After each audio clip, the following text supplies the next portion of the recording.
it is Oliver. And trying to bring in, he is there. Backhand. Oh, what a play. Save made by McDonald. And we've got penalty shot. A penalty shot. He's got 5 points, 1 and 4 in the playoffs. Stepping in. Here's Olivier stepping in. Fires. Scores. Top shelf. Bar down on Mason McDonald. The right wing. And Quinn tries to bring it in. Coming late. Gagne. Nothing but ice. Fires. Scores. Gagne. Just walk right in there, young man. This guy can put the puck in the back. Just no one there. No one even close. And they've been going glove side. They've made an adjustment. 2 on the blocker side of Mason McDonald. 2 perfectly placed shots inside the post. And the Islanders, after coming out guns a-blazing, find themselves in the exact same spot they were in on Tuesday night, down 2-0 late in this first period. Third goal of the series for Gagne and 5th of the playoff. They'll look to try to cruise through center ice. In back. Here's a shot. Scores! Here's Beauvillier off the goal line. In front. Scores! Timoshev. And everything is going right for them now as they've got 2 shorthanded goals. They've got a power play goal, and they're up by 4. The challenge is significant for the Islanders. This one coming at 7:19.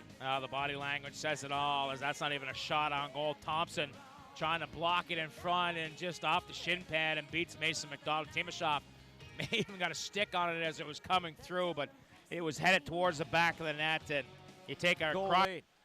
Timoshev, his 5th goal of the playoffs, 3rd of this series. Trying to bring it back in to Sammy Blais, coming across off in front. Scores! Cameron Kiley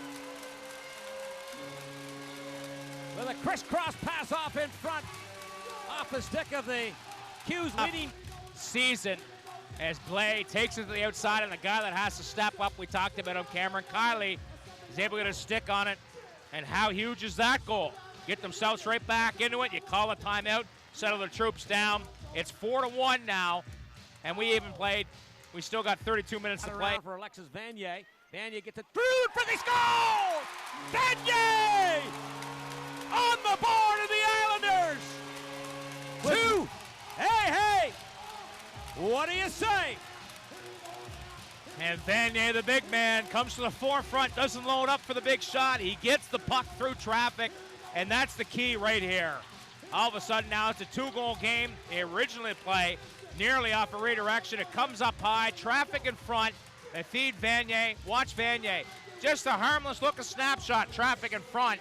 And now the Cataractes forced to call their timeout to settle their club down. Added in for Daniel Sprung along the wall. From 50 feet, center point, drive, score! Vanier lets it go. Cooper standing on top of the crease. His foot is in the blue paint. Did he make contact with the goaltender?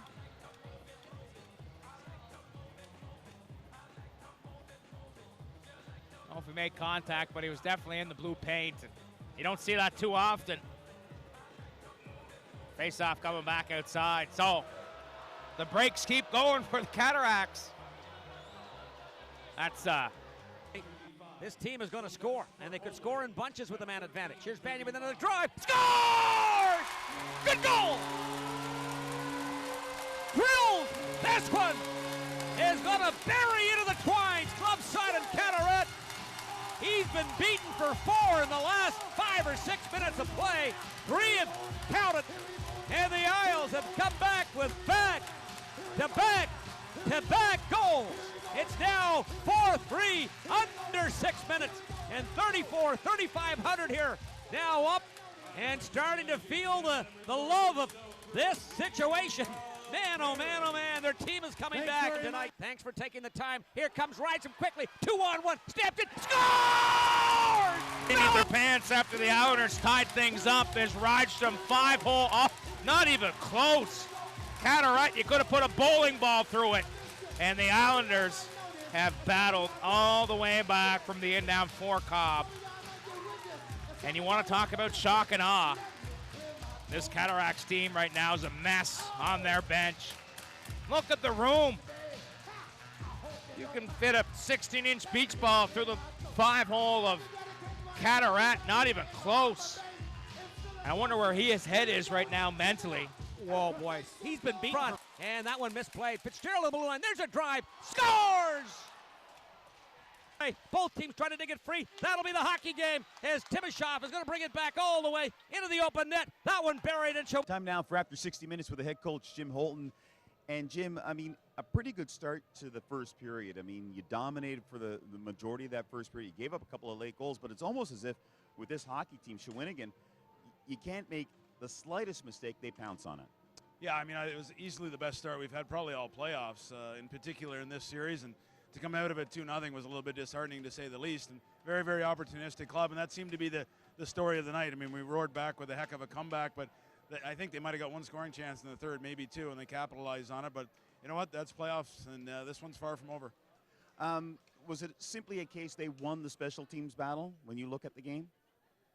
Yes and no. I mean, I think so. I think it's more a case where they were opportunistic. I mean, we hit a couple posts. I mean, you think of the turnaround, Sprong Rinks went off the pipe. They come back down and score on a bit of a seeing eye goal. But, you know, that's the way it goes sometimes. And it's not a lot of pick or choose between these two teams. That's for darn sure.